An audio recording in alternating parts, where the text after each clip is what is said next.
Hey, what's up, everybody? What's going on? I'm here with drummer extraordinaire Mike Mitchell. How you doing, man? I'm all right. I'm all right. I appreciate that. Jamaica, Queens, New York. I mean, ethnicity wise, I was born here. My parents are Jamaican, so that's where I'm from. I'm from here. Honestly, it was just like something that, as long as I can remember, my parents and my older brother always told me, like from I was like 3, I would always be tapping and making beats, and they said from a baby, and you they said they could kind of tell that I wasn't just randomly banging because it was like in time. You know what I'm saying? Right, right, Like God basically gave me like an internal clock, I guess. Almost, of course it wasn't perfect. I was a child, but right. for as long as I can remember, I've just loved music my whole life growing up, going through church and everything. So I wouldn't say it was necessarily an introduction, but it was more like a gravitation, you know? Bro, like I said, I've like forever. I've I don't know. I mean, my earliest memory of touching a drum set was probably, I mean, it's gonna sound like I'm dragging it, but probably like 5 or 6. Okay, That's okay. like, That's common you know, for most kids. yeah, that's actually most guys who tell you they've been drumming their whole life. Yeah, It's kind of like that. We just from forever, you know. So, I hear that. I hear that. yo, so I'm glad you asked that. I went from, at one point in my life, I was practicing like 2 hours minimum a day, like no lie, just grinding, going. Even if when you doing something and you start getting annoyed of yourself, Hmm. Yeah, like even when I got to that point, I would say to myself, okay, I'm getting annoyed at myself. That means I'm getting better because I'm getting used to the sound. That means I'm about to come up with something new. So I used to just be on it for like 2 hours a day. Then, as you get older, life responsibilities start taking up your time. right. So, man, nowadays I get lucky to get to sneak in an hour, like maybe twice a week. Like, yeah, it sucks. It sucks. And the way things are working right now, trying to make money and make ends meet, especially living in New York, bro, it's not easy at all. Right. Like, Trust me, I know. yeah. So it's hard now. I mean, and I live in a household with a bunch of adults. So Mm. everyone doesn't always want to hear me banging per se all the time. Right. So, yeah, it sucks. But what I do now for the most part, I just do my little hand exercises, finger exercises, foot exercises. Um, quick little advertisement. I got a website coming up for that Okay, real okay. soon. I'm gonna be teaching people how to do these things when you don't have a drum set Yeah. or when you can't always practice. But yeah, that was a little side tab. That's basically how I practice now, and I try to get in a good hour of that. So I would say 3 days for the week at least. Mhm. That's where it's at now for an hour. Man, there is so much I can say about that. There is so much. I mean, it goes from it goes from being underappreciated, especially as a drummer, bro. Right. Straight up, bro, drummers, we always get the worst rap. We get the worst stereotype. We Hmm. get paid the least. Right. Like That's true. the you feel me? The Yeah. singer's gonna get their hundreds of dollars. The organist, the bass player, they gonna get like 200, 300. They gonna give me like 75 and a meal and say thank you for coming. Oh, Like nah, you know that's what not I'm okay. That's not okay. that I've been in that situation bro. before. I You know. know what it's like, I bro. know, man. You know. Trust Like, me, and I know. that's it's sad, but it's an ongoing thing. Thank God I've finally gotten to the point where I can kind of demand a little more because I'm like, listen, I'm an adult. You can't keep giving me this little chump change. I want to make a living off of this. I don't want to work this 9 to 5 stuff anymore. You know what I'm saying? Exactly. So I would say that's one of the most challenging things is being able to make ends meet off of the music, Right. to live off of it. And then another thing is I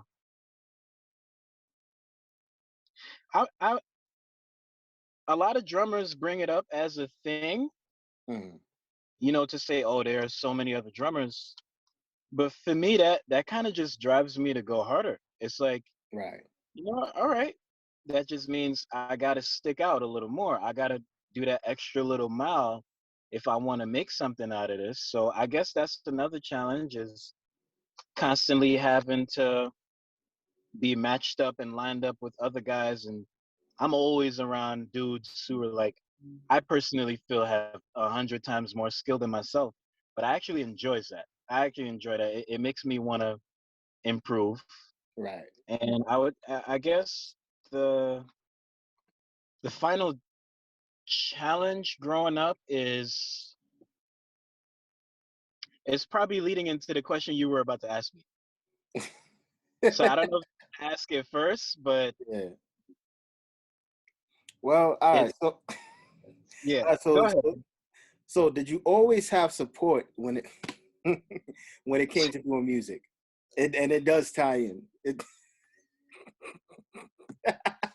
Listen, bro. Honestly, it's crazy because you would think growing up in a household where, both my parents are with each other, they're married, Mhm. you would think that they've gotten the concept of how to push your kids to do better. Right. But I'm sure you can relate to growing up in a West Indian household. The most important thing to them is money. It ain't nothing else, bro. It ain't nothing. And True, grow, true. as a kid playing the drums, I wasn't pulling in a bunch of money off of it. You get what I'm saying? Like Right. I said, I was taking those $50 gigs, the free gigs, the gigs where they just give me a meal. And I used to always hear my dad saying, "Oh, you don't want to be a starving musician." And I'm just like, you know what? Like, I don't feel good hearing that. Yeah, So, yeah. I don't want to say they didn't support it, but Right. because that's just on my dad's way of thinking. He would always say, "Don't be a starving musician. I know that's a hobby for you. Find something that's going to be a career, this, that, and the third." Right. And, I won't lie, that kind of did affect some of my decisions career wise and job wise growing up. Right. Thank God I finally gotten to the point where I just made up my mind, like, yo, I'm going to find a way to make this work. Right. But I guess on my mom's side of things, she was always a little more optimistic. She would always say, make sure you have money, get a job, find it however you make the money, as long as it's legal, Mm. find a way to make money. Right. And then, she would be like, but don't stop with the music because I know that's something that you love. Right. That's what she would always say. And, I would always say to her, I want to do this full time. And she would just kind of shrug her shoulders, like, hey, you know what? If you can make it happen, make it happen. I'm here for it. I'll see you do it and I'll be proud of you when you do it. But in the meantime, at least get something. So that she was more looking at it from both sides. You know what I'm saying? Right. So I can't fully say they didn't support me, but they just kind of made it hard to see that it was possible to make something of myself through it. You get what I'm saying? Right. Right. So I mean, I can understand that. Let me tell you something. I started playing drums from when I was 9, and through the ages of 14 up until 29, I was in it. First gig I got was from my church. I was playing for about maybe I want to say like 2.5 years, and then I got replaced.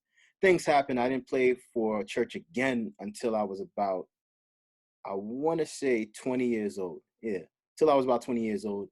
I was with that church. Pay was small, went from 50 to 35 to 25. Then after that, the church ended up closing 2 years later. So for Yes. about a couple of, matter of fact, for about 8 months, I didn't have no gig at all, you know? Then I got a church. That church was open up until September. It closed and moved to another location. They said, like, yo, we'll let you know when you could come back. Then a year later, they called me, was there for like 3 or 4 months. Then things closed up again. And after that, I didn't have, well, in between that time, I got another gig at a church.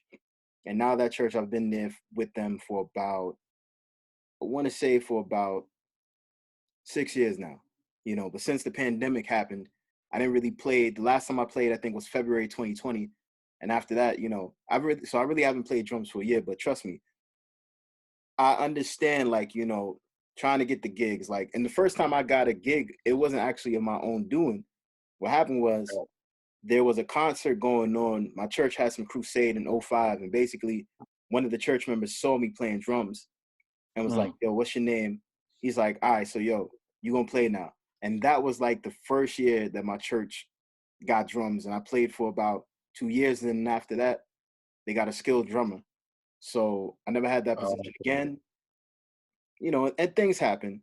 And then I was playing at another church back in 2016. It was supposed to be a permanent gig, and they cut me after 2 weeks. The thing was, they didn't even let me know. They told the main musician, and he was like, "Yeah, they said they don't like your style, so they're going back with the other drummer." And I was like, "All right, no," I was like, "No problem." You know what I mean? It was weird, but it was like, "Yo, at least I lost the gig to somebody that I knew, and like this guy was very skilled. So had it been somebody else, I probably would have been upset. But this was someone that I knew that was skilled in the joint, you know. But it happens as musicians. We often go through that, you know. I mean, it is what it is, you know. And Yo, go ahead, go ahead.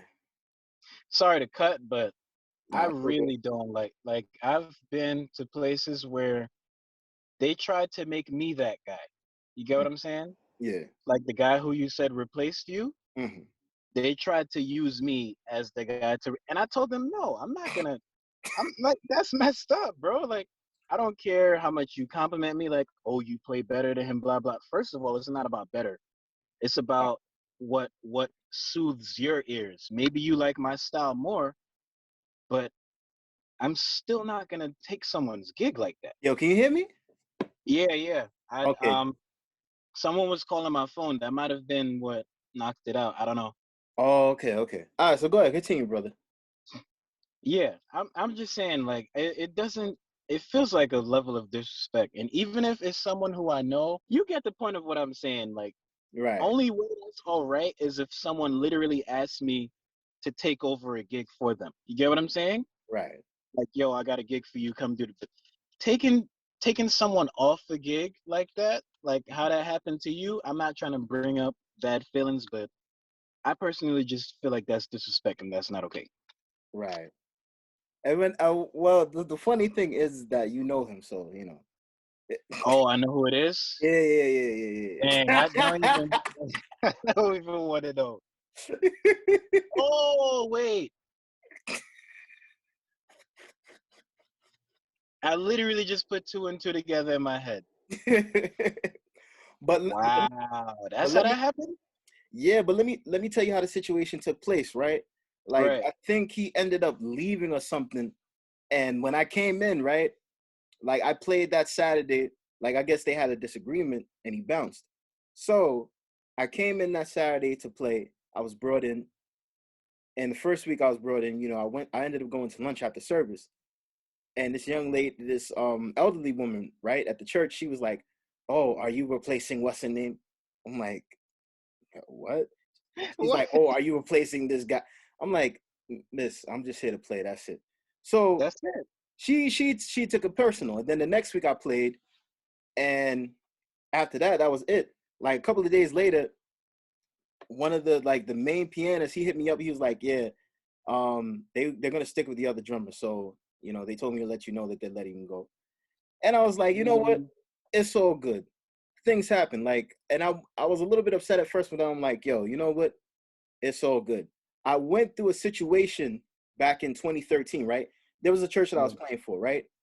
yeah. And basically, these people were like, oh, since he's not a member, we can't pay him no more.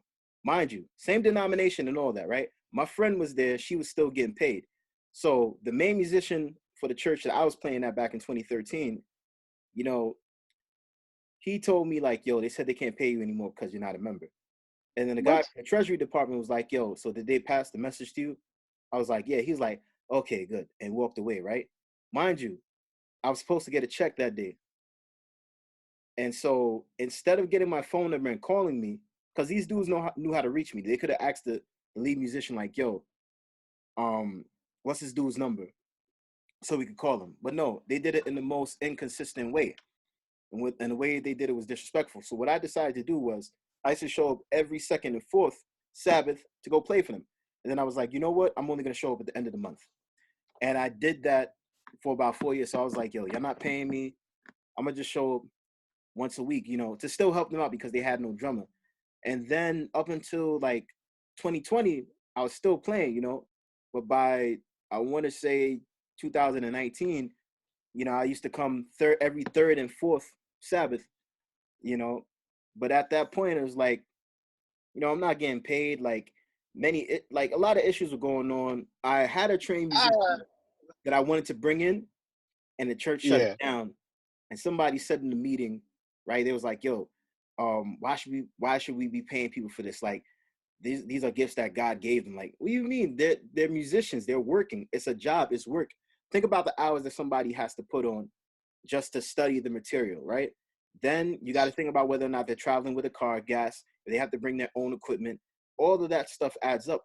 But church folks don't think about that, you know? So at the end of the day, trust me, I understand everything, brother. You know, that's the one thing I don't like when it comes to playing for those type of venues, is because it always goes back, oh well, this is the gift that God gave him. Yeah. So because God gives you a gift, that doesn't mean that you shouldn't use it for monetary purposes, especially if it's something that is also a job for you, you know. And I'm not So talking about here, preaching, I'm talking about, as a musician, like you might pay the musical director every week, or you might pay this one or that one. You don't have a problem paying nobody else. But when it comes to the drummer, all of a sudden it's an issue. And I've never understood that. But go ahead, man. and yo, it's like the excuse of this is the gift that God gave you.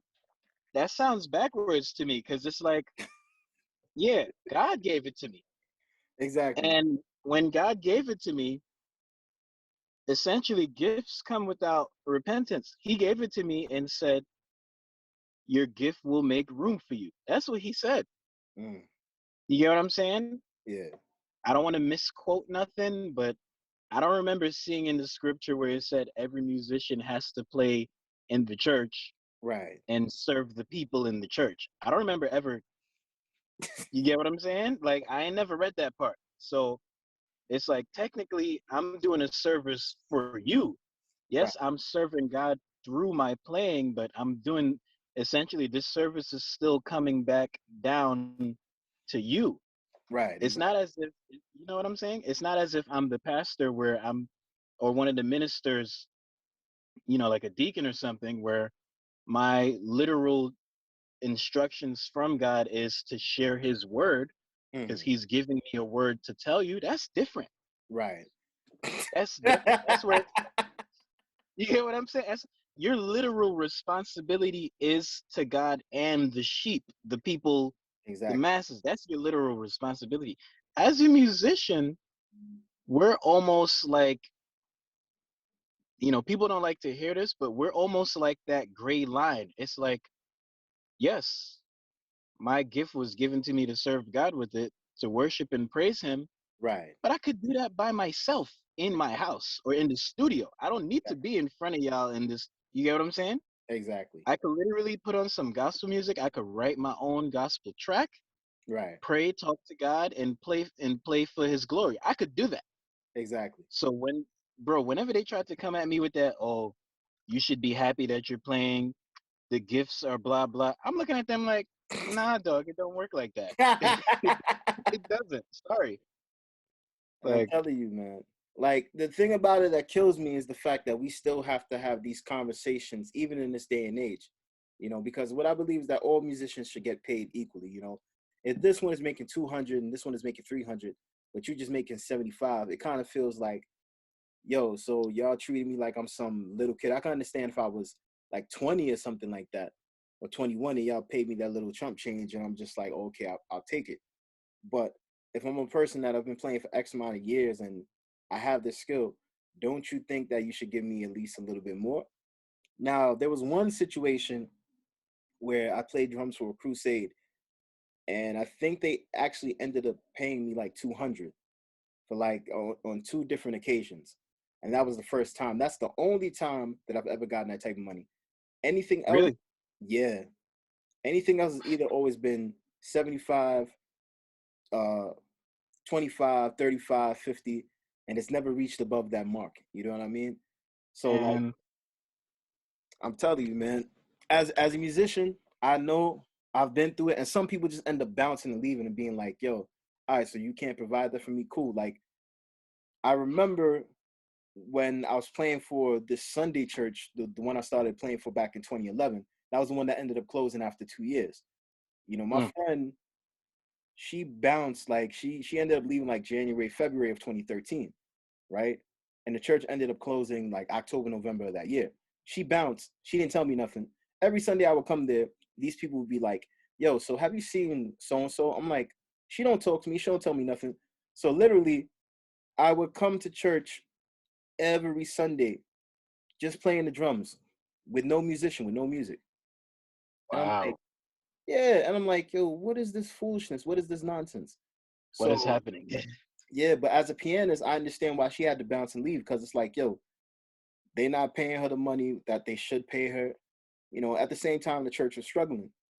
But as Mm, a musician, it's like, yo, if you're trying to use this to eat and survive, it's like, it's necessary that, let's talk about numbers and figures.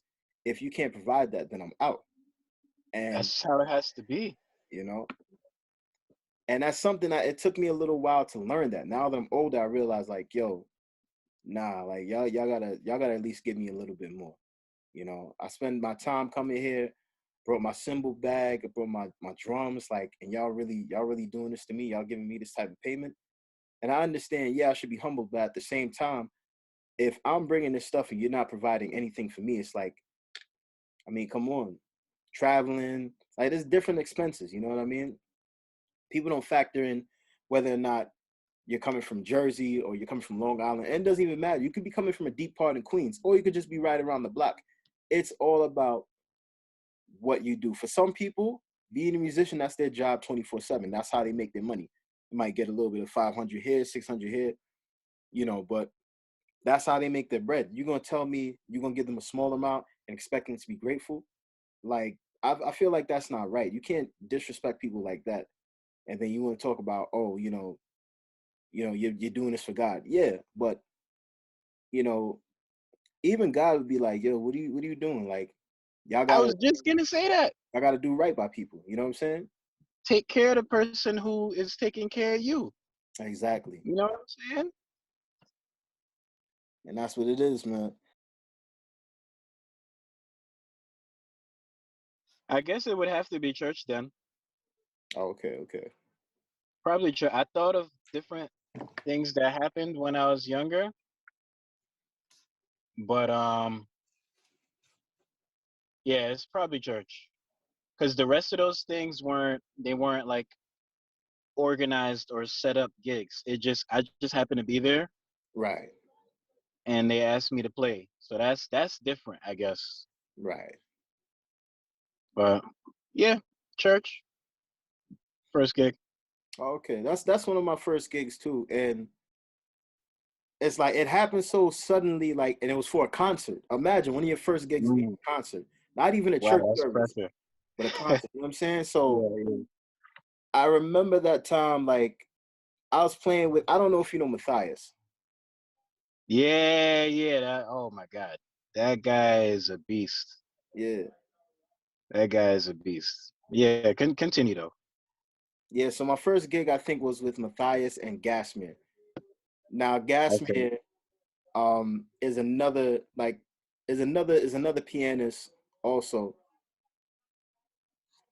And basically, yeah, I believe my first gig was with the both of them. But you know, Matthias is a beast. To be playing with musicians of that caliber, for me, was dope. You know what I mean? They may not remember that we played together because I was 14 back then. You know, but Right. it was such a dope gig. And back then I didn't know who they were. Like the funny thing was like after that, like probably maybe some months after, I was walking in my neighborhood and I happened to see Matthias. Now back then we didn't know each other. So he saw Right. me and he was probably like, yo, he's like, yo, who's this dude looking at me? So he gave me this look, you know what I'm saying? But yeah, so you know, that was a great experience for me. But you know, that's what's up. I think church is always, as a musician, that's probably always gonna be one of our first gigs, no matter what. Everybody's gonna have that similar story. Growing up, one of the first guys to let me touch the drum set at the church was an older guy named Walter Parsons. He's like that dude was like my hero, because you little kid, nobody really gonna let you get on. Right, right, But he was the first guy to let me touch the drum set. So I guess you could say he inspired me to, want to keep going. And then you have other guys like Walter Parsons. He was one of the first guys to let me play. So you could say that he inspired me heavily. right. Um, and after him, I would say probably Paul Harris. These are guys. I'm pretty sure you've seen them in person, Mm, but growing up watching these guys play and Lenny Reese, like watching these guys as I was growing up, right, really left strong impressions on me that I can get to a certain level. You know what I mean? Because you have little sounds that you hear in your mind, little things, little patterns, and you right, wonder if it's doable. It's like, man, is that even reachable? Maybe it's just fantasy. And then actually seeing these guys do it, and I'm thinking to myself, okay, he's clearly not a psychic. He doesn't know what I'm thinking, but he's doing all of this amazing stuff I would like dream about being able to do. right, So all of those names I named definitely put me in a place of inspiration to say I can keep getting better. I can keep growing. And then, right. yeah, even more guys as I continued getting older and meeting different people. I'm sure you know about Chris Coleman. I'm not sure if I've ever heard of him. Like, there's some musicians in the church circle that I know that me and you probably know, but I don't think I've ever heard of that individual. He's actually not in our church circle. He's actually a really well known drummer. I haven't met him, but as I got older, Oh, okay, okay. right, like YouTube and stuff started going even crazier than it really was Right, before, and right as Instagram just got on, like I was really watching Chris Coleman heavily at one point. Yeah, I won't lie. That was like between junior high and my freshman year of high school, I was watching Chris Coleman a lot. Dude is amazing. And then going back to the church circle, I know Isaiah Johnson and like Sharik Tucker and those guys. N- I'll be honest with you. Like there are these people that you're mentioning. I've never heard of them. Maybe I've seen them by Probably have. face. You know what I Yeah. mean? But For the most part, all those names I named, those are my primary influence. And at this point now, because I remember someone said to me, it's cool to watch other drummers. It's cool, right, maybe sometimes you copy what they do for a little bit or try, oh, maybe I could do that chop. Right. But I remember someone said, "Do not become like a robot, like a copy machine. Do not ever imitate someone so much that you become their clone and that you lose your own sound." Exactly.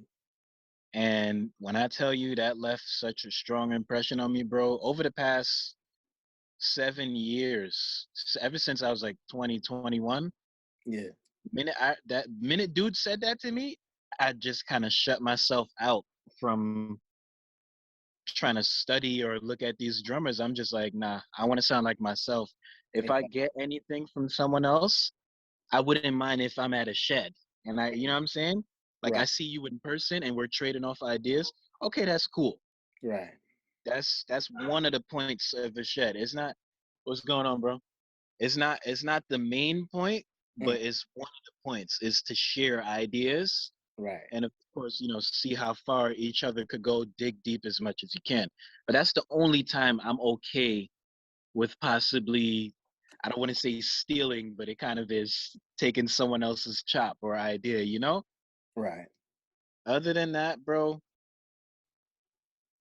I haven't been looking to anyone else for any type of influence over the past over 5 years because I want to maintain my own sound. And what I do now, I just listen. I just try to listen to really good music. You know what I mean? I just, of all genres, you'll catch me bumping, you know, of course, reggae music, R&B. I'll be listening to pop, funk, hip hop. You'll catch me listening to like rock music, like far out there, like heavy metal type of stuff. You know what I'm saying? Right. E- Even Latin music. I'll be bumping I have some bossa nova, some Afro Cuban, some even Haitian music. I got some compa in my playlist. Like I love, yo, bro, for real. I love blending it up because it expands your musical ear. Where even if you're playing to a regular beat, 4/4, you know what I'm saying, Right. metronome on 60 BPM, you'll hear chops that you would have never heard, or you'll hear a groove that you would have never heard had you not been listening to these different genres. Right. Get what I'm saying? Yeah. So that's where I get my influence from now, just listening to really good music whenever I can. Well, I did hit at this well, it wasn't really a concert. Yeah, it was kind of a concert when I was playing with this jazz big band from York College. You remember Yeah. Yeah. Tom and all of them? Right. And we went to, I think we went to Philly. We went to Philly. We went to Connecticut. Yeah. I think it was the Philly gig. I believe it was the Philly gig because there was a lot of like big names there, like a lot of people who, like a lot of teachers and guys who are well known in that jazz and funk music world. You know what I mean? Right. Like the guys who do mostly music, and you don't always hear spoken word with it, but in that world, like in the world of like Chick Corea and those type of people, you know what I'm saying? Yeah. Yeah. We were around those kind of guys, and I hope I'm not mixing up. I believe that's what that Philly gig was, and yeah, so that was probably one of the most important gigs I've ever done because I've played at a few little venues in New York, but I don't think it was like a big. Okay, another big deal. You know the lesson in the city, the lesson with Lenny Reese and I can't say that I've ever heard of it before. I've never really gotten a chance to play like that. they're pretty they're pretty big. They're getting bigger and bigger as the years pass. So they're pretty big. That was another important gig for me because I got to get back in touch with one of my drum heroes who I mentioned earlier, Lenny Reese. Right. I got to see him again, and I went there a few times. He let me get on, and it felt great. So that was probably one of the other very important gigs to me. Aside from that, out of all the traveling I've done and mainly within New York, I've only gone to Atlanta for gigs. Yeah, Atlanta. I've gigged in Florida, but it wasn't like a huge thing. And then Philly and Connecticut. So there's those. But I want to say the venue with the most people I've been to, Hmm. I believe, was the Staten Island gig that I did with, again, the York College Big Band. Yeah. And I don't remember how many people were there, but I know it was some hundreds of people. So that's probably the largest crowd I've ever played in front of. But yeah, I guess you could say that between that Staten Island gig and the Philly gig, those were like two of the biggest gigs I did, both with the York College Blue Notes. Bro, I've done so many, so many freelance bands, so many put together on the spot bands. You know what I'm saying?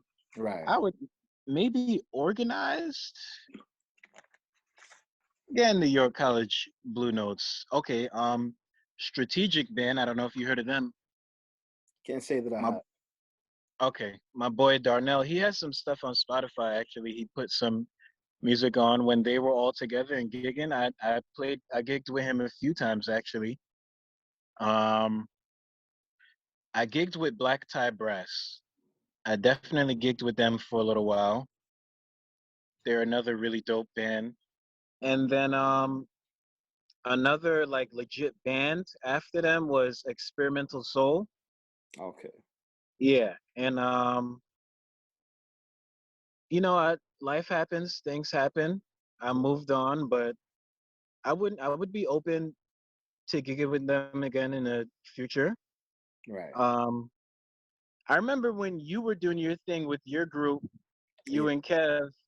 I don't know. I don't remember if I don't think I ever did like an actual gig with y'all, but I remember jamming with y'all all the time. I don't remember. Did we ever do like a gig? Nah, right?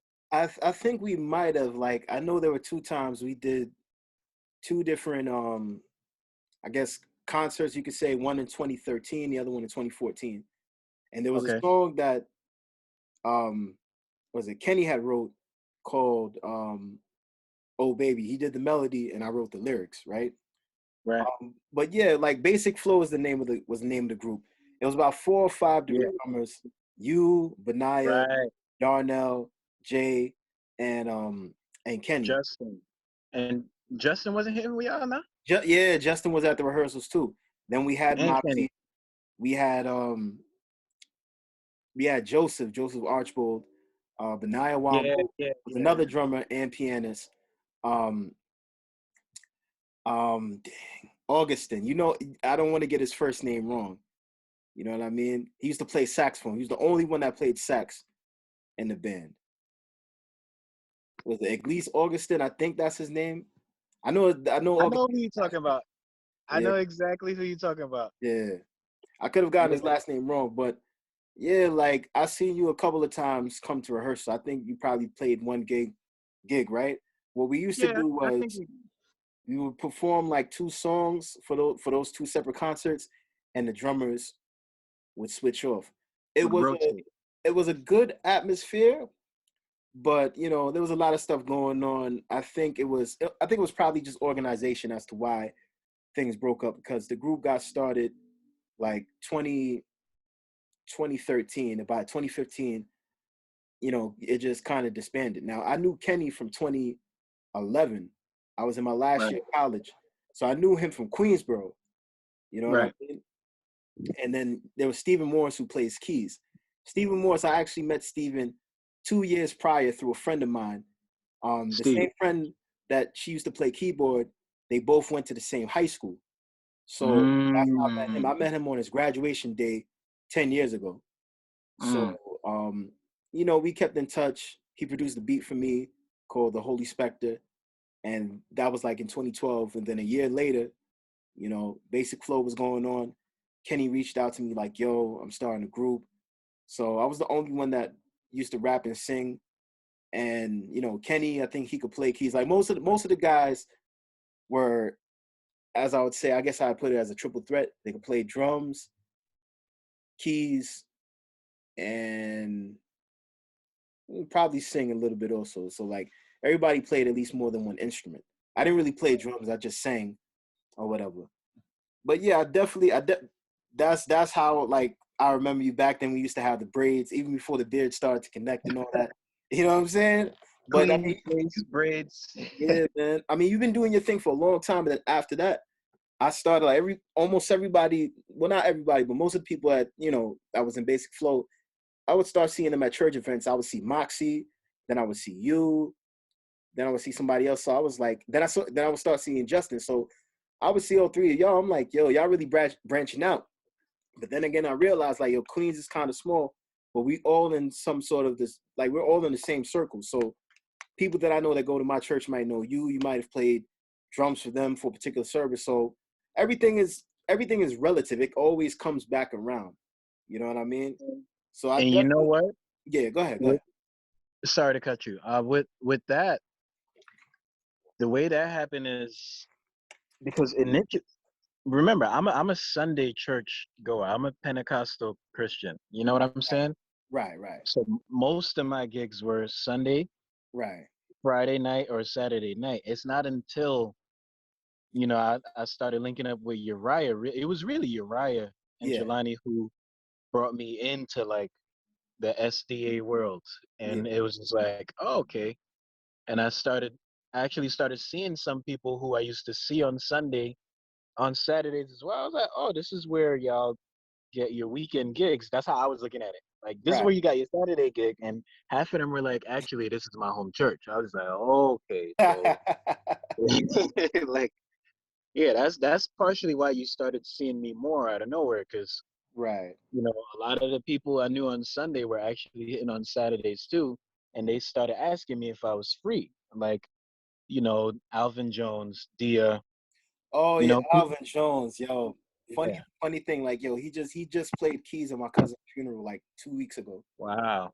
Yeah, and like I Sorry remember, about your loss, by the way. thank you, man, thank you. Like I remember, I used to see him like I want to say like around 2009. He always was playing keys for Linden. So like he was I feel like he was one of the main pianists. You know what I mean? There's a lot of other people that played like. Obviously, you got Nerva, who's like the main musician at Linden. You know what I mean? But Yeah, that's the guy. yeah, like, and I've known Nerva for about. It's been about 10 years I've known him, and how I got hooked up with him was I sang a song, like a gospel song I wrote a cappella at my mom's church for like special music right after Sabbath school, and then after Yeah. that, one of the elders there, he's like, "Yo, you should hook up with Nerva Altino, so he can give you some melody for the song." So this was back when he was like still somewhat around like the area where I was at, like just like probably maybe like 30 minutes away or whatever, but still the same. Like, Hold on, there's a plane passing overhead. Give me a second. oh, okay, no problem, no problem. All right, continue. Yeah, so it was probably like 30 minutes from where I was at, and so we tried to come up with a melody. I was singing it, and he was like, "Yo, man, it's just not hitting." I was like, "All right, it's cool." I ended up finding another musician, but we stayed in touch, and I want to say that was around March or April of 2010. Fast forward to October, like he's like, "Yo, listen, I'm playing at this church in I think it was upstate New York or something like that." He's like, "Yo, you want to come along? I'll pay you." I was like, "All right, no problem." So that was one of the first. Matter of fact, that was the third paid gig that I had. Because when I was 15, I played for a church in New Jersey, got a check there. Then, like 2 years later, I got another check. So those were the first two gigs where I got paid when I was in high school. But Mm, other than the steady church thing I had in the beginning, I wasn't getting paid. So, right. I got a check for that, and he looked out for me. And then I remember with Robinson was like, "Yo, I need you for a Sunday church gig." I was like, "All right, no problem." So I did the gig like it was a simple church service. They had communion. They had two services, you know. But those two, I appreciate Nerva and Robeson Altino because they didn't have to go out their way and do that. They didn't have to be like, "Yo, I want you to come play with me." Like, nah. It was just a thing of okay, you know, I'm a young guy. They're giving me an opportunity. It's like, why not take it? You know. So Right. back when I was young, opportunities like that weren't coming to me. But when those two gave me those opportunities, I was like, yo, I'm down with it. So I definitely appreciate them for doing that. And as a musician, you know, especially in the church, it's hard finding gigs, you know. Right. And sometimes sometimes somebody might come up to you and be like, yo, you want to play drums? Like, you want to do this? Let me tell you the funniest story that I had as a drummer. I What's up? remember I it was like a Friday afternoon and my friend called me. She was like, yo, um, can you play from Mount Sinai? I was like, yeah. And it was on a Friday night. And so I went and I played, you know, sat down on drums. I played. It was like a Friday night live program, whatever. I played, right? And so she told me for Sunday morning, like, yo, I want you to play at Queen's Faith. I was like, all right, no problem. So I went there early. I got there like 8 something in the morning. Service started like probably around 10 or so. I get there, right? And I'm ready to play. Like basically, my friend told me the reason why she needed me was because the other drummer that she had, he wasn't answering his phone. Something just happened. It was miscommunication. So Saturday Mm. morning, this dude rolls up and he was like, yo, like, what are you doing here? I'm like, she asked me to play. He was like, nah, I'm still playing. Like, Wow. and so she looked at me and was like, yo, I'm so sorry. I'm like, nah, don't even worry about it. It's all right. So I left.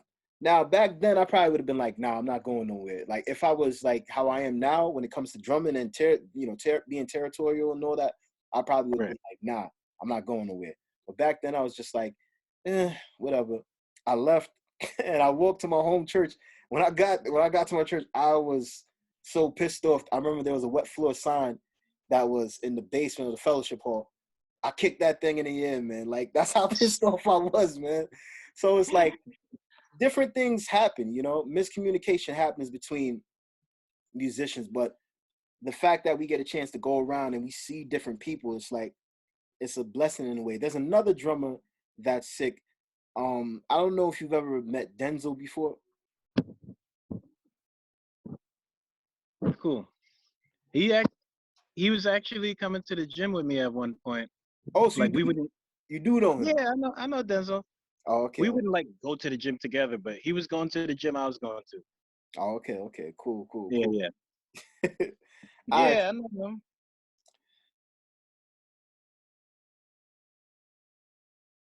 Stay focused.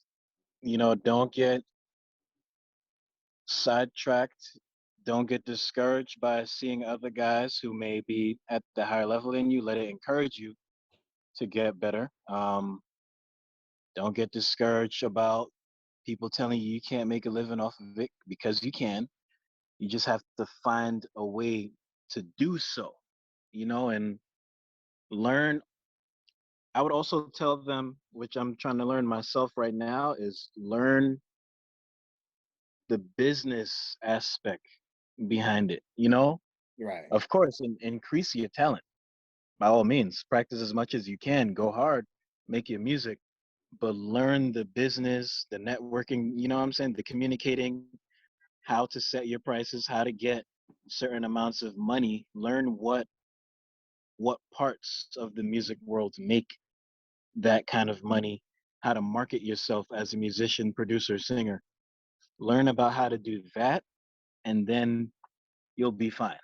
You'll definitely be fine. If you could balance out both your actual craft itself, whatever it is you do, growing there, and also learning how to translate all of that growth into funds, right. then you should be good. And of course, keep the Father first, keep God first. You know, Of that's course. very important. That's key. I pray every day. I ask God to help me improve every day.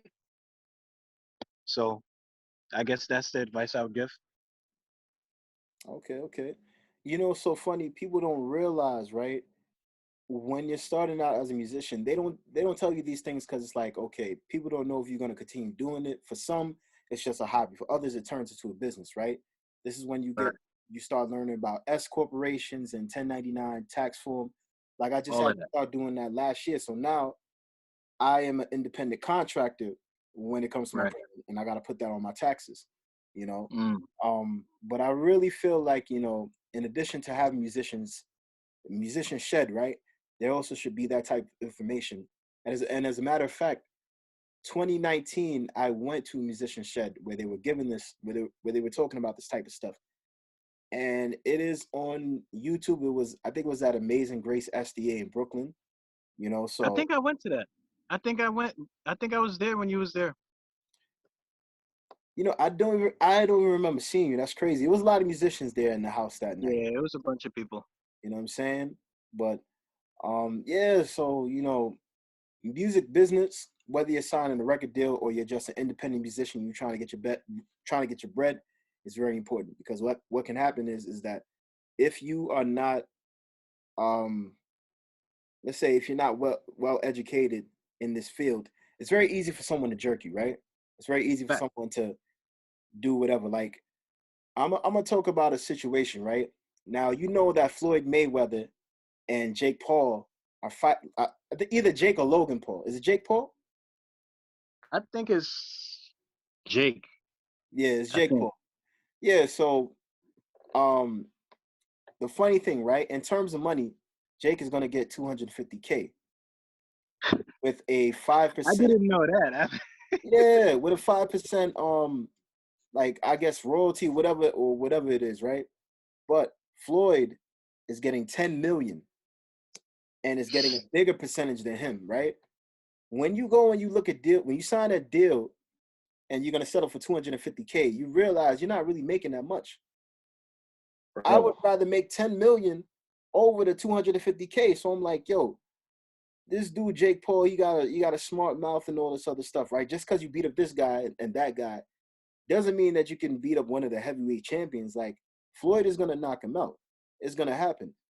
And this is Bro, my a thing is, pay-per-view fight, right? is my like what 250 250K is stupid.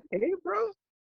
That's how, yo, let me tell you something. That's how it goes to show you, like, these young dudes are not intelligent. Like, when you have a contract, right? Like, yo, if I was him, I would have been like, yo, I want 20 million.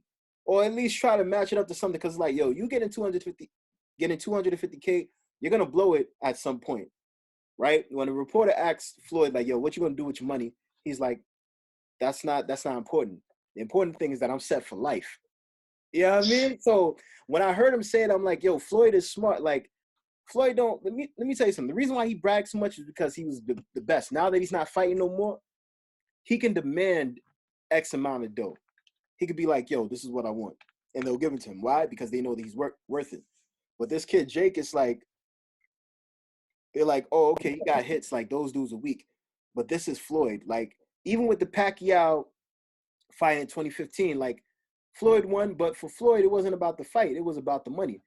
Pacquiao also won some money too. I don't know how much of a big amount it was, but he got some money. At the end of the day, when I see these dudes setting up these deals, it's like, yo, try to get the most out of it. 250K is nothing. So I laughed when I Bro, saw that on the internet. I'm like, yo, and so this relates back to music business, right? People are like, yo, should I just take a check for 203? Should I just take a check for 200,000, 300,000 because I just produced this beat and I need the money now? Or should I have the royalties, the rights, and be able to own my own masters, right? Some people will probably be like, yo, just pay me the money. But think in 10 or 20 years, that bread is gonna actually help you. You literally will not have to work no job ever again. But some of these dudes right. are like, yo, just give me the money up front. Now, with me, if I'm in a deal like that, I'm gonna be like, yo, I want royalties, right? I want to be like Jason Weaver, right? His mom, who was a singer of Kitty and the Haywoods, is some old school R&B group. She went and talked to Disney, right? Disney was like, "Yo, okay, we're gonna give him a check for X amount, and that's it." She was like, "Listen, don't do this to him.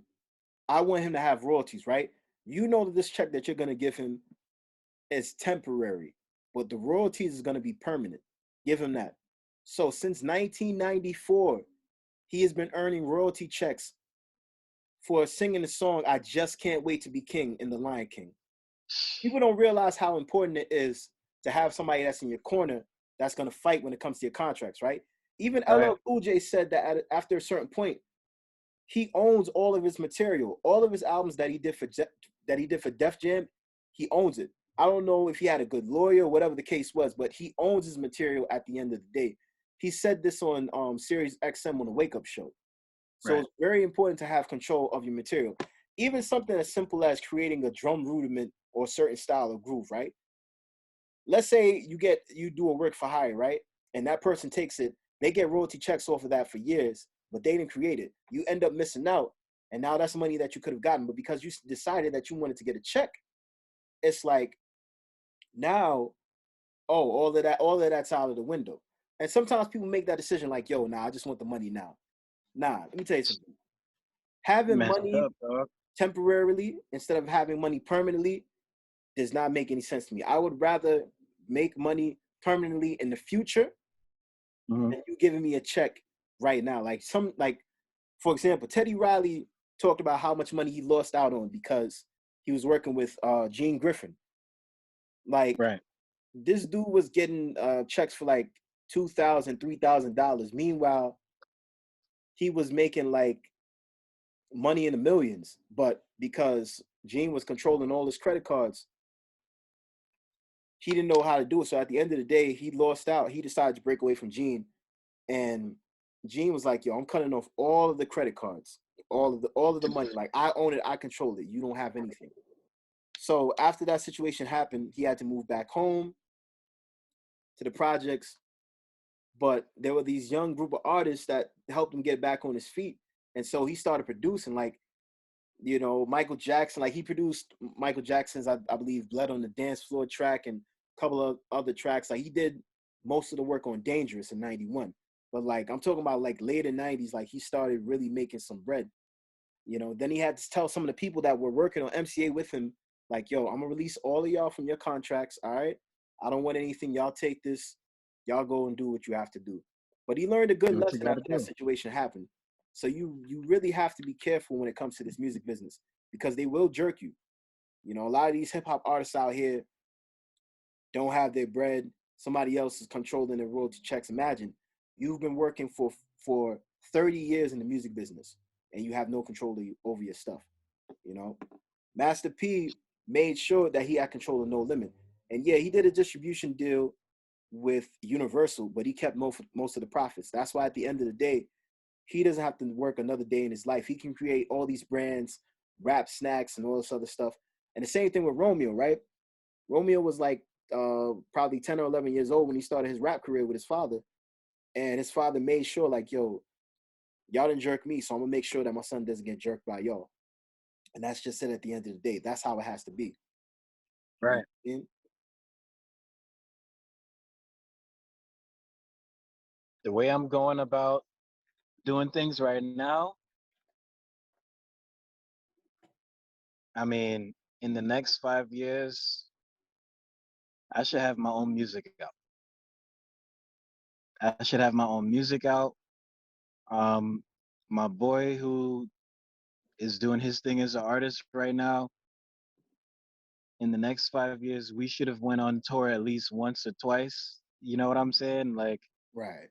even you, if you play your cards right, however you want to do it, we should have done something as well, like a nice little tour. Like I want, because the next 5 years, how old am I gonna be? 32, going on 33. Jeez, man. By that time, bro, by the time I'm in my 30s, bro, I need to be on. I don't want to be in my, like, granted, guys like Rick Ross, he got on when he was like late 30s. Right. You I know think what he I'm was like saying? 29 years old, 27 or something like that. Nah, he was older than that. When What? he really blew up, when he Yeah. really blew up. I don't mean like when he first started because when they first get known, they're Right. not really eating. You know what I mean? Right. They're not really eating. They get a little bit of clout, but it's not until you heard Biggest Boss. He was in his 30s at that point. Yeah, he was 30 years old when his first album blew up. And when someone told me that years later, I'm like, yo, hold on. Dude is 30, like, and we really think the cutoff age to make it as a rapper, making the music business is at least 25, 26. Right. But then That's again, the assumption. right. But then again, you got that woman from Britain's Got Talent. I don't know if you remember, there was this woman named Susan Boyle. I think She I was heard in of her her. she was in her late 40s. And like that was the woman that Simon Cowell was like, yo, like like she had on this frumpy dress, and everybody looked at her like, yo, she looked like she was a little bit weird, a little bit off. But when they saw her sing, her voice, like she sounded like she had the voice of somebody that was like 20 years old.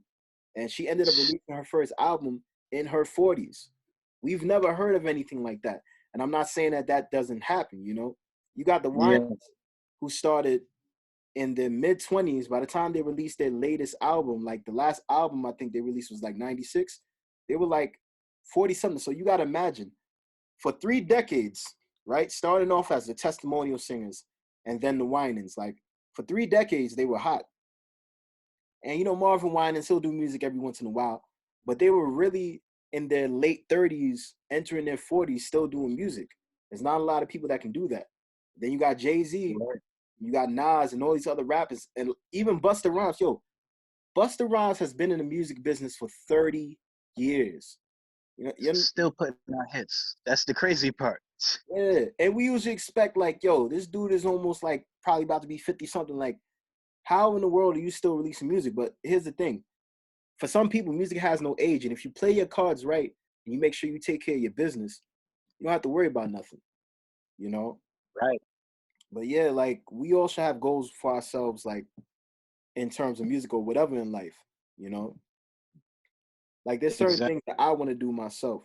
And so I got to start getting up on that.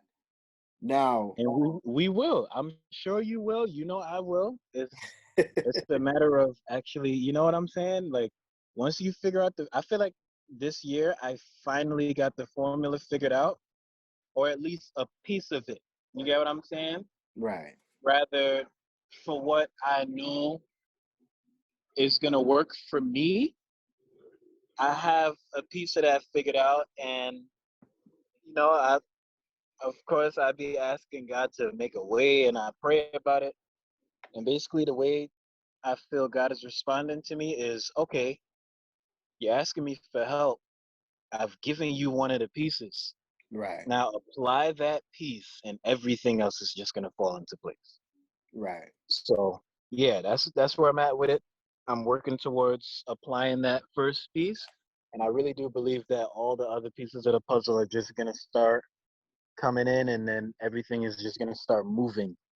It does. You don't always get all the answers to the test. You got to go through the questions first. You know what I mean? Exactly. So yeah. I'm trying to think of the proper vocabulary word, but basically, You hear that I rain? want. Uh, Did you hear that thunder? yeah, I'm about to go inside in a second. About to run my butt inside. But basically, I want everyone to remember whatever I put out Yeah, as having substance. Whether I just stick to the beats and the instrumentals and live music, or if I actually do, because I've written a few things. I'm not super confident in it, but I'm gonna give it a try. And I actually start singing and stuff like that. I want everything that I put out to have substance, like oomph. Yeah, I'm saying I want them to feel my soul in it with whatever music that belongs to me that they play. yeah. And I want people to be inspired by that, to say, no more, no more, no nammy music, no more fire beats with garbage lyrics. I'm just, we getting a lot of that nowadays, bro. That's all I'm saying, right or wrong. True, true. And the problem with that is like, yo, like I was listening to a song by there was some hip hop artist like that was like he was auditioning for Jive, not Jive, no, for Epic Records. I'm not sure what his name is, right? Like, but he started singing this song. It's like 2017. He was like, "Yo, big booty Turk, make it twerk, make it." And I'm like, "Yo, what the hell is this?" What are you doing, bro? Yes, huh? And it's like he's around a whole bunch of white and black executives, like just sitting crouching on a table, like, and I'm like, "Geez, man, it's like they sign anybody these days." You know, people think That's like, "Yo, I got a laptop and I got a beat machine and I can make it." For some people, things happen, right? You know what I mean? You got Doja Cat, she blew up online. You got Rico Nasty, Cupcake, who was like an explicit X-rated rapper. She blew up online. And now there's right. people there doing numbers. Even Megan Thee Stallion, like she blew up, but it's like, yo, a lot of like Megan Thee Stallion, I feel like she has substance. Some people say that she doesn't, but I feel like she has substance. What Can I I argue can that? see that you don't agree with that. Can I argue that? Listen, what I'm gonna say about her is she has a good flow. That's how I feel. She knows how to spit. You know, like how Snoop Dogg doesn't always has crazy fire lyrics. Right, But when you hear him one to the two to the three and the four, like I feel like that's Megan. right, She could flow and make you feel like, oh, she really spitting. yeah. But when you sit back and listen to what she says, first of all, half of her lyrics are nasty. Of course, like Spitting pornography in them songs, bro. That's straight what that is. And granted, the way she puts it together, I guess you're right. You could say lyrically, her lyricism is like, okay, that was dope. The way you connected this with that and that. But for me, to call that substance is like you're really just rapping about sex, and right. especially being, not trying to throw her in a stereotype, but being a woman, Mm, being that most of her viewers and listeners are gonna be men, you right. just took the easy way out. You like you It's get what just I'm like, saying? yeah, She not like Little Kim or Nicki Minaj, where yeah they rap about nasty stuff, but they also rap about what's going on in their lives. They rap about whatever little beef they have. They rap a little more variety right. where like any Little Kim or Nicki Minaj song I hear, I'ma feel like bars. Or Right. Rhapsody. Rhapsody is arguably better than like all of the female rappers out at all right now. Like I can't say that I've heard listened to her music, but I have heard of her. People have been bringing her up, like she's this new up and coming rapper. Like there's a lot of female rappers out there that are not getting the shine that they deserve. Now, everybody likes Young Ma. You know what I mean? They say she has bars. Again with the face. Again with the. How did I know he was going to? Now she I've heard a couple of her songs, but here's why I'm not too big on Remy. Is No, not actually not Remy. Young No, MA. yeah, young Ma. Yeah, and I was about to say something real dumb because actually Remy Ma is actually pretty dope. So Yeah, I was about to say the wrong thing. yeah, Young MA, right? yeah. Here's the problem. Matter of fact, okay, that's why I brought Remy up.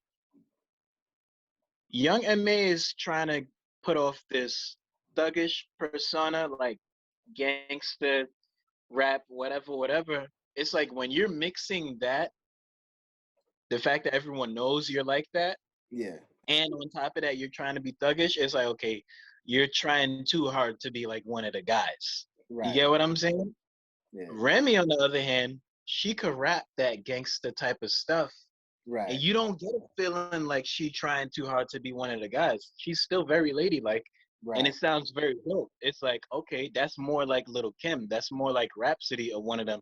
That's like, okay, you know how to rap about the streets and hood type of even bro, it's crazy because even though I really don't like her music like that, even Cardi B does a better job at rapping about street type of stuff, right, in my opinion, just off the strength that she's staying true to who she is. right. Young and May want to be a whole dude, Yeah, and it's like if you're gonna try to do that, don't try to bring that in your music too, because we're not. Everyone's not gonna be feeling that. We're gonna be looking at you like, right. you legit sound like one of the guys, and you're not. Exactly. Like, yo, you know what's so funny? I was watching a video of when she started rapping, like early back in 2010, back when she was, you know, still girly and all that. Like Right. she literally made her voice deeper for rap. Like her voice doesn't really sound like that. She talks like that in interviews, but her pitch, her tone is a little bit higher. She only does this for the rap thing, you know what I mean? Which is weird, but if it works for you, go ahead and do you. But yeah, man, you know, I feel what you're saying, but yeah, like you want to leave behind a legacy where people can value your lyrics and your music and be like, yo, this man really put thought into what he was saying, you know? It's the same thing with me because sometimes I look at these young artists and I'm like, yo, are y'all trying to leave a legacy or y'all just trying to get some money? Like, understand that you're here on this earth for a specific purpose. Whether you make 5 albums or 10 albums or just one or two, make sure that what you put out is greatness, right? A lot of people say that Lauryn Hill is not a great rapper. Okay, but she did put out a great piece of work for the time period in which she She was out. did. And so She since did. that time, people respect and revere her for that. So whatever little piece of music you put out to the generation, make sure it's something that they can get nourishment from, right? We always talk about physical That's food, it right but there. like we need food for the spirit. Like we got the Bible, but also at the same time, like the music can be food for the spirit. So you also got to be careful of what you ingest, what you listen to, and what you visually see. You know what I mean? Facts. But yeah, man. Well, what can I say, man? That's the exact same thing that I want to do. I really want to Yeah. leave behind a legacy myself. But Right. you know, you have any more to say on that, or Um, just full agreement with everything you said. I like the way you said it should be providing like nourishment. I really like that's one of the vocabulary words I was fishing for too. Something, you know what I'm saying? Something that could like feed people's soul, you know, and you can do that in every genre while maintaining your Christianity and relationship with God. right? You know, you can still feed people through whatever other music you play. I had someone tell me that when he heard me on the drums for the first time, he's like, "Yo, you have like a spirit behind you when you play." And I said, "Thank you, because that's what I want. I want people to feel a type of presence, whatever I'm playing, whenever I'm playing." And I feel like all music should feel like that. Everybody should have their own individual soul that they're putting into it. You know, you want to get in tune with God, get in tune with God, because that's the right way to do it anyway. But however you're gonna live your life, however you're gonna do it, just make sure it's coming from the depths of inside of you. That's how I feel like music should be, because music is really a neutral thing. That's why I was calling it a gray line. Right, It's really a neutral thing, and then it depends on the individual, how they're living their life, what they're doing with their life. That's what'll come out in their music. You get what I'm saying? right, So that's what I want to leave behind. I'm gonna make sure that people get to know who I am, get to hear my stuff in the next within the next 5 years, like you said, and again, hopefully inspire them to follow suit and start giving out substance, start giving out nourishment, and cut the trash off. Because the beats are nice, but it's like cut the trash off.